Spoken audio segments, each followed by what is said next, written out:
안녕하십니까. 오늘은 2024년 7월 16일 화요일입니다. 네, 어제는 초복이라서 삼계탕 영양가 있는 거 많이 드셨습니까? 예, 저희들도 맛있게 먹었습니다. 오늘도 완전 천사 주는 신인 허경영 68페이지부터 읽어보겠습니다.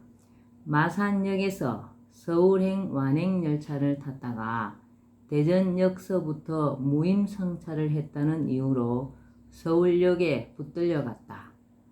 소지품 속에서 대통령의 꿈이라는 깨알같이 쓴 일기장을 펼쳐보며 글씨와 한문 실력이 보통이 아님을 확인한 영무원이 헛가 그를 번갈아 쳐다보며 의아해하자 이 흙은 어머니의 산소에서 가져온 것입니다.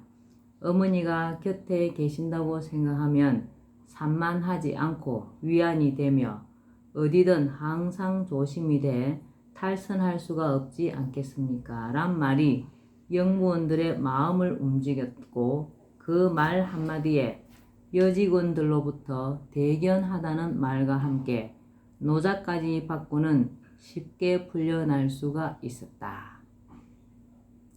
그리고는 역 앞을 서성이며 길 잃은 사슴처럼 멀뚱하게 사방을 두리번거렸다. 막상 갈 곳이 없다고 생각하니 눈앞이 캄캄했다. 말로만 듣던 서울은 농촌과 사뭇 달랐다. 어디가 어딘지조차 몰랐다. 헐벗고 깡말라 누구 하나 반기는 사람이 없었다. 서름에 푹 받쳤지만 지긋지긋한 머슴살이와 소의 죽음에 진저리가 난 그였기에 그가 살던 마을로 되돌아간다는 것은 죽기보다 싫었다. 어쩔 수 없이 무에서 유를 창조한다는 각오로 이를 악물었고 두 주먹을 불끈 쥐었다.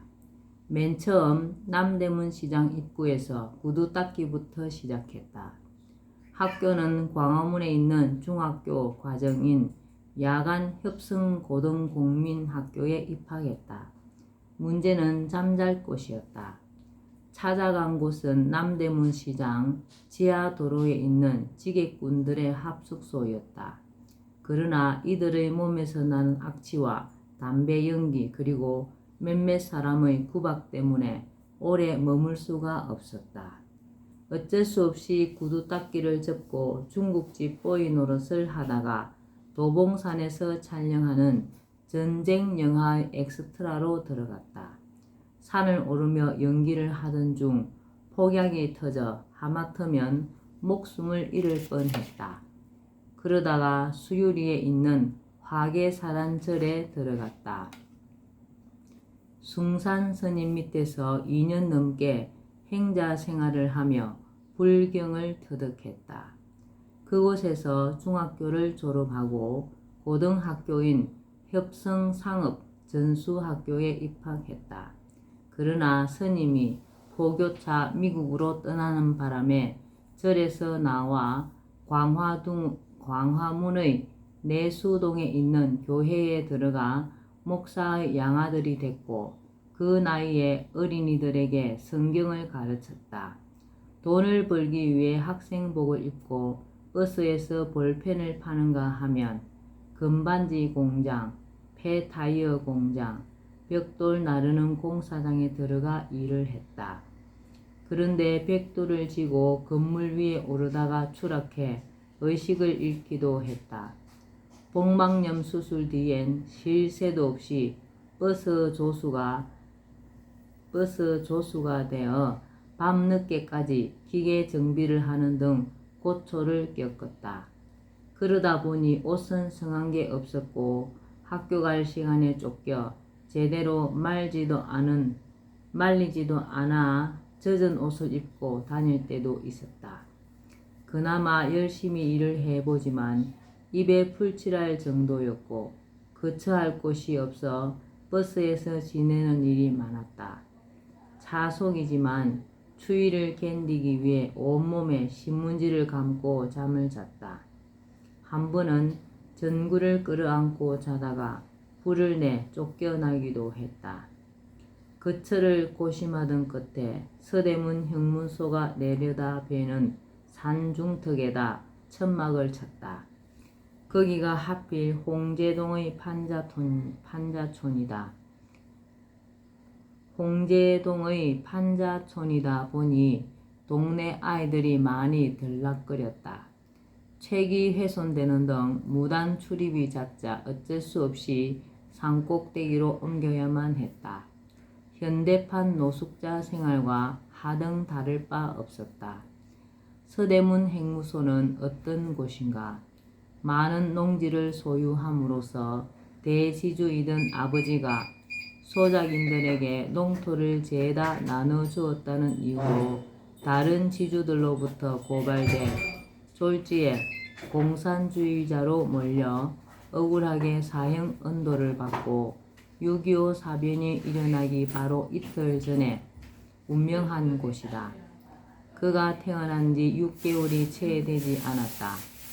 자식된 그롯은 감회가 남다를 수밖에. 허경영의 이름을 손수 지어준 박식한 아버지가 왜 갑자기 사상범으로 몰렸을까? 그는 그게 궁금했다. 나중에 알게 됐지만 그의 아버지가 지주로서 소작인들에게 땅을 나눠주자 다른 지주의 소작인들도 주인에게 땅을 달라며 소동을 부림으로써 일어난 일이었다. 억울한 누명이 아닐 수 없다. 그의 아버지의 이러한 사연을 안타까워하며 가져온 한 줌의 흙을 형무소 주변에다 뿌렸다. 아버지의 시신은 행방을 몰라 수습하지 못했지만 영혼이 남아 어머니와 함께 하기를 기원한다는 뜻이었다.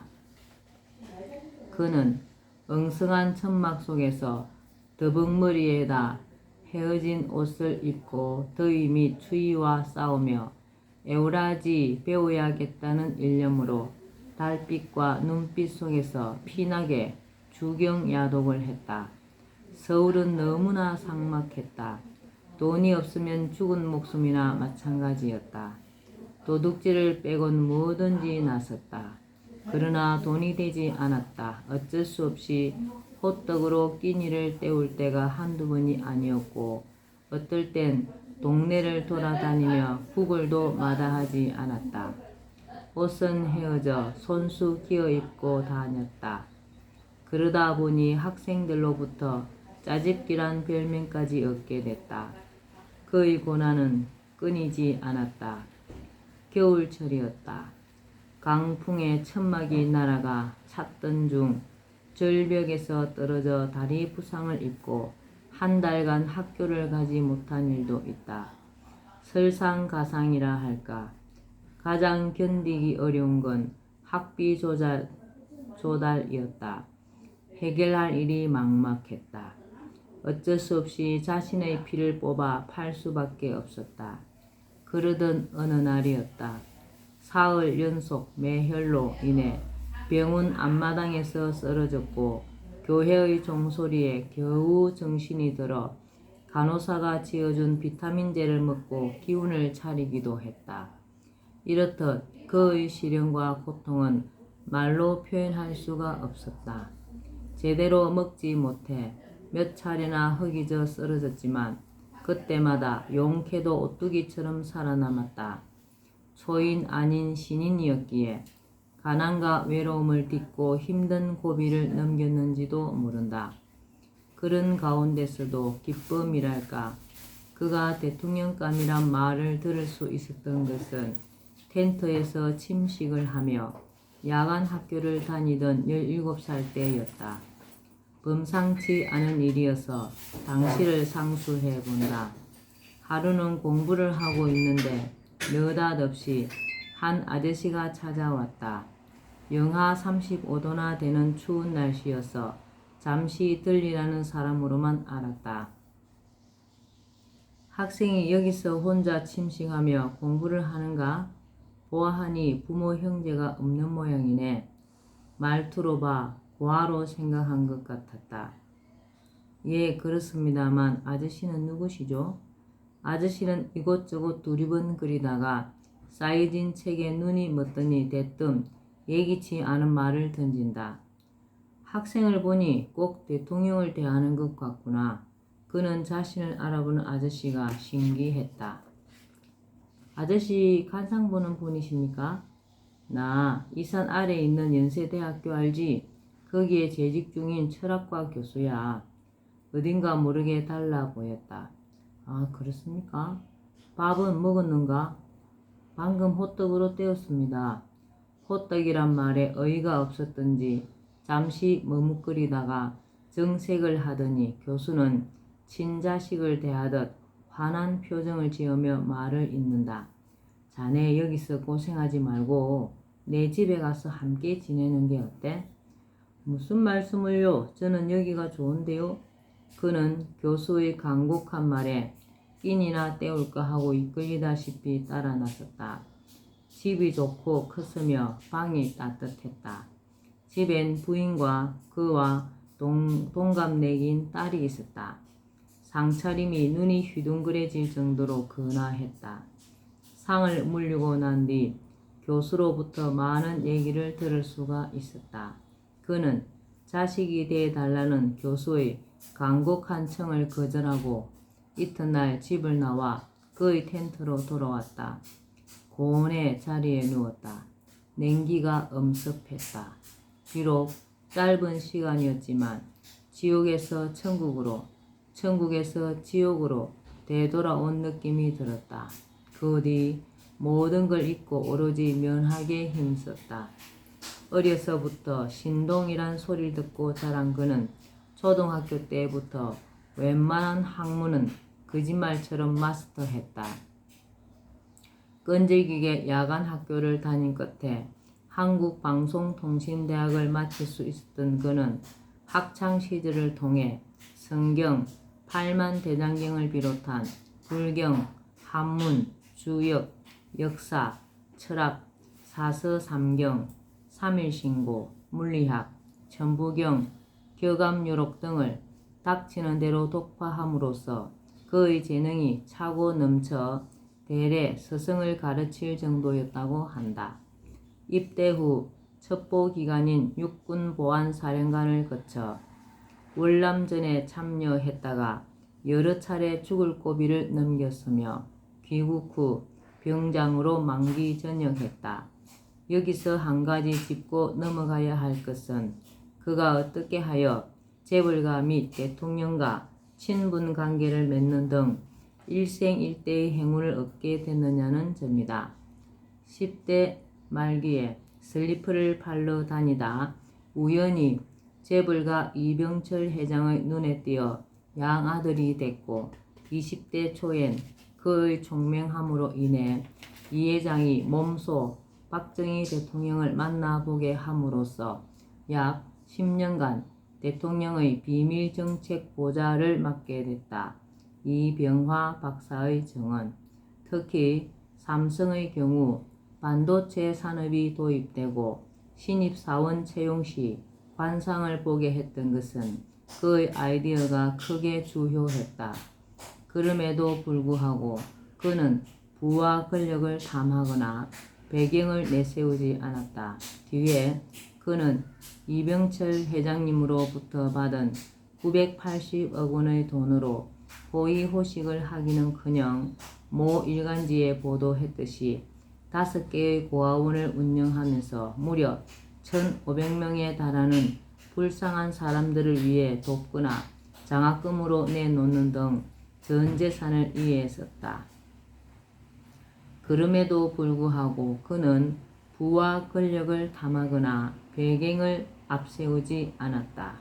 뒤에 그는 이병철 회장님으로부터 받은 980억 원의 돈으로 호의호식을 하기는커녕 모 일간지가 보도했듯이 5개의 고아원을 운영하면서 무려 1,500명에 달하는 불쌍한 사람들을 위해 돕거나 장학금으로 내놓는 등 전 재산을 이에 썼다. 보통 사람으로선 실천하기 어려운 일이다. 그리고 그는 청소년 선도위원이 돼 다년간 삼중 스님과 함께 범죄자 교도를 하는 등 봉사활동에 힘을 쏟기도 하였다. 이로써 500여 해에 걸쳐 감사장과 표창을 받았으며 한국의 페스탈로치 내지는 기부천사란 칭호까지 받았다. 또한 그는 박 대통령에게 방송통신고등학교와 방송통신대학교 설립을 건의하여 어려운 사람들에게 배움의 길을 열어줬고 비생산적인 4H 운동을 없애는 대신 근면, 자조, 협동이 근간인 새마을 운동에 대한 아이디어를 제시함으로써 우리도 한번 잘 살아보자며 이 운동이 요원의 불길처럼 펼쳐졌고 이에 힘입어 세계인의 주목을 받는 계기가 됐다. 그럼에도 불구하고 그가 세상에 알려진 것은 빙산의 일각에 불과하다. 인생의 밑바닥에서 출발하여 젊은 나이에 부와 권력이란 두 마리의 토끼를 한꺼번에 붙잡을 수 있었던 신인 허경영. 비록 영성 출생이지만 그는 환경이 열악하여 어머니의 따뜻한 사랑조차 받지 못하고 자랐다. 그러나 자기를 낳은 어머니에 대한 그리움만은 오래 간직하며 오늘에 이르렀다. 그의 어머니는 생활이 어려워 산후조리를 제대로 못한 데다 미역국조차 먹어보지도 못하고 운명했다 하여 동네 아낙네의 도움을 받고 자랄 수밖에 없었던 그는 평생을 두고 이것이 마음에 걸렸다. 그래서 그는 한 맺힌 어머니를 생각하여 지금까지 미역국을 한 번도 입에 대본 적이 없다고 한다. 그의 처소엔 어머니 산소에서 가져온 흙이 외로움을 말해주듯 놓여있다. 그는 흙을 바라보며 흔들리지 않는 삶을 이어왔다. 신인 허경영의 자라온 과정과 어머니에 대한 그리움 등을 살펴보면 대영 제국의 총리를 지냈던 로이드 조지와 유사함이 느껴진다. 조지 역시 평생을 살면서 헌신적인 어머니가 큰 힘이 됐다. 큰 인물은 이렇듯 어머니의 희생 위에서 역경을 딛고 일어섰다는 걸 여지없이 보여준다. 신인 허경영 노래 1절. 많은 천사 데리고 우주에서 오셨네. 너도 나도 나서서 신인님을 반기세. 자랑스런 선지자 그 이름은 허경영. 2절. 동방등불 켜졌네. 온 세상을 밝히네. 우리 모두 힘써서 신인님을 받드세. 자랑스런 선지자 그 이름은 허경영. 오늘은 완전 천사 주는 신인 허경영 여기까지만 읽겠습니다. 오늘도 건강하시고 허경영을 많이 부르는 행복한 하루 되시기 바랍니다. 감사합니다. 허경영, 허경영, 허경영.